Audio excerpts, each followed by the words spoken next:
Welcome to Bite at a Time Books, where we read you your favorite classics one bite at a time.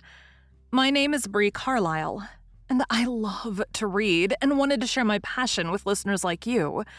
You can sign up for our newsletter at biteatatimebooks.com. You'll also find our new t-shirts in the shop, including podcast shirts and quote shirts from your favorite classic novels. Be sure to follow my show on your favorite podcast platform so you get all the new episodes. We're part of the Bite at a Time Books Productions Network. If you'd also like to hear what inspired your favorite classic author to write their novels, and what was going on in the world at the time, check out the Bite at a Time Books Behind the Story podcast, wherever you listen to podcasts.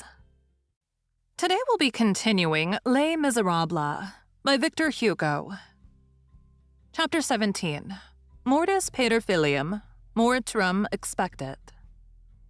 Marius dashed out of the barricade. Combeferre followed him. But he was too late. Gavroche was dead.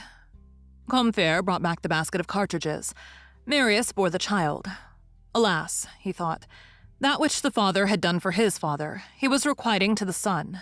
Only Thénardier had brought back his father alive. He was bringing back the child dead.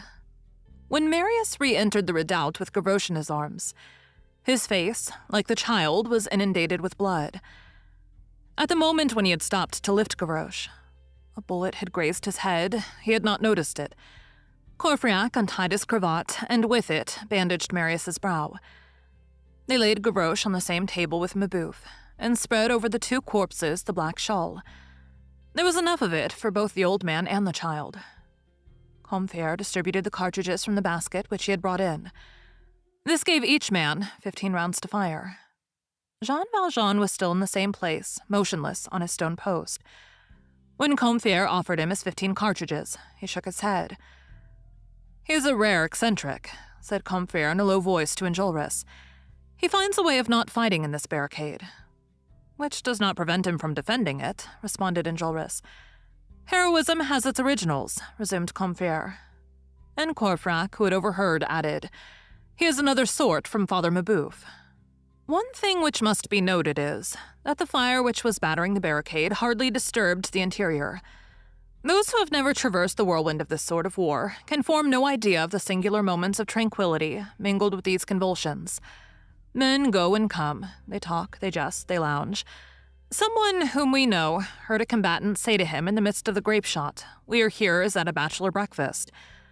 The redoubt of the Rue de la Chevrerie, we repeat, seemed very calm within. All mutations and all phrases had been, or were about to be, exhausted. The position from critical had become menacing, and from menacing was probably about to become desperate. In proportion as the situation grew gloomy, the glow of heroism empurpled the barricade more and more. Enjolras, who was grave, dominated it, in the attitude of a young Spartan sacrificing his naked sword to the somber genius Epidatus. Combeferre, wearing an apron, was dressing the wounds. Bossuet and Feuilly were making cartridges with the powder flask picked up by Gavroche on the dead corporal. And Bossuet said to Feuilly, "We are soon to take the diligence for another planet." Courfeyrac was disposing and arranging on some paving stones, which he had reserved for himself near Enjolras, a complete arsenal. His sword cane, his gun, 2 holster pistols, and a cudgel, with the care of a young girl setting a small dunker queue in order.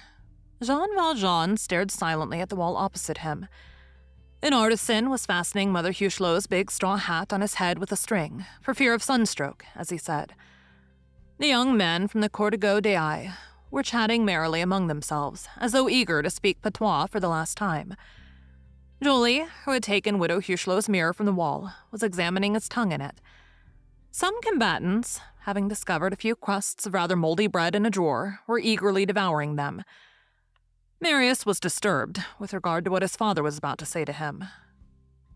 Thank you for joining Bite at a Time Books today, while we read a bite of one of your favorite classics. Again, my name is Bree Carlile, and I hope you come back tomorrow for the next bite of Les Miserables. Don't forget, you can sign up for our newsletter at biteatatimebooks.com.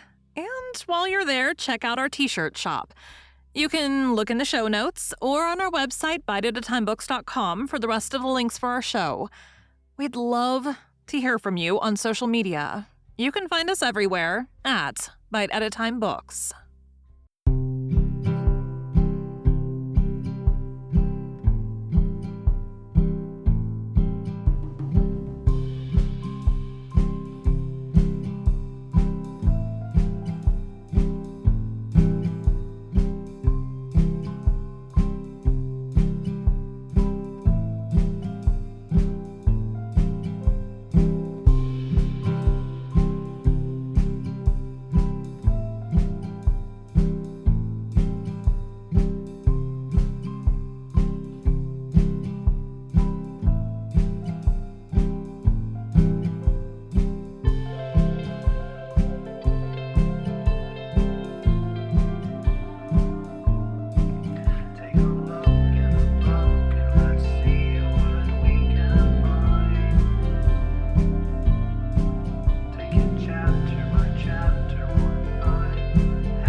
One bite at a time.